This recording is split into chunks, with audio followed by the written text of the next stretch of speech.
All right, let's just jump right in. We all know artificial intelligence is shaking up the IT world, but let's be honest, for network engineers, it's a seismic shift. The infrastructure we're responsible for is being hit with demands that were basically science fiction just a couple of years ago.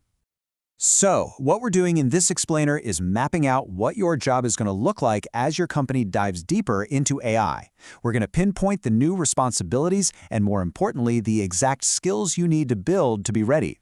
And just so you know, this is all based on a pretty deep analysis of what's really happening inside typical IT organizations today. But that's the million-dollar question, isn't it? What does this change actually feel like day to day? And how on earth do you prepare for it without getting left behind? Well, don't worry, that's exactly what we're about to break down. To really get a handle on where we're going, we first have to remember where we've been. Let's take a quick look back at the traditional network role, a world built on stability and, a comforting level of predictability. Yeah, this list should feel like home. This was our bread and butter, right? Managing switches, routers, keeping the bad guys out with firewalls, planning for next year's traffic bump, and documenting every single change. The name of the game was uptime, uptime, uptime. Keep it stable, keep it running. And this right here, this table perfectly illustrates that predictable world. We like to see our networks humming along at about 70%. If things started creeping up to 85, okay, time to start planning an upgrade. We had plenty of buffer, plenty of time. It was a model that worked like a charm. But spoiler alert, those days are over. Okay, now for the main event. This is where AI walks onto the stage and doesn't just rewrite the rules. It throws the entire rulebook out the window. The demands that AI puts on a network are, well, they're just on another planet. Just take a second to look at that number. 400 gigabits per second, per link. We used to get excited about deploying 10 gig or 40 gig backbones. Now 400 gig is the starting point for a modern AI cluster. It's just a completely different scale. And it's not just about raw bandwidth. This is the other half of the puzzle. While our old apps were fine with a few milliseconds of latency, AI training jobs need to communicate in under 10 microseconds. Anything more than that, and you've got millions of dollars worth of GPUs just sitting there, waiting. It's an efficiency killer. So how is that even possible?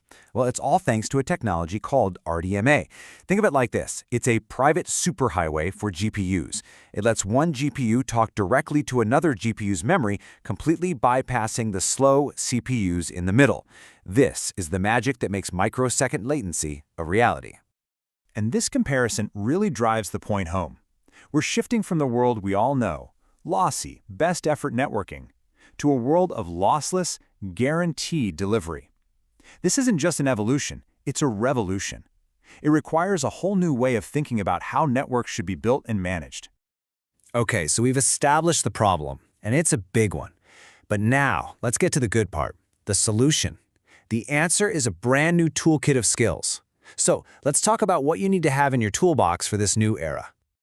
All right, this right here, this is your new vocabulary. You absolutely have to become an expert in RDMA. And that means you need to live and breathe concepts like priority flow control to prevent packet loss, and these super complex sounding congestion protocols like ECN and DCQCN. Get one of these wrong, and your multi-million-dollar AI cluster grinds to a halt. The stakes are that high. And your whole troubleshooting process gets turned on its head. It's no longer is it up or down. The call you're going to get is from a data scientist saying, hey, my training job is just slow.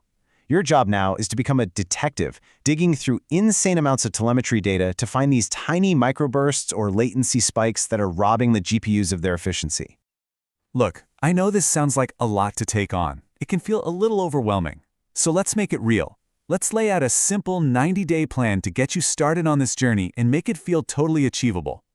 Here's how you do it. In the first month, just focus on figuring out what you don't know and get a small lab set up. And the second month, you hit the books and get your hands dirty in that lab. Then, by month 3, you're ready to take what you've learned and apply it to a small, real-world pilot project. See? Step by step, you build momentum. So where do you focus your time? This is a great roadmap. A huge chunk, 40%, has to be on RDMA and the new protocols. But look what's next. Automation, containers, and even a basic understanding of AI itself. The real takeaway here is that you can't just be a network person anymore. You need to speak the language of code and understand the workloads you're supporting. And I love this quote because it really captures the reward for all this hard work. Yeah, it's a steep learning curve, no doubt. But on the other side, your job becomes way more interesting. Your skills are suddenly in huge demand, and you're no longer just supporting the business, you're a strategic part of its success. And that is the absolute key. This is so much bigger than just learning a few new commands. This is about your role fundamentally evolving.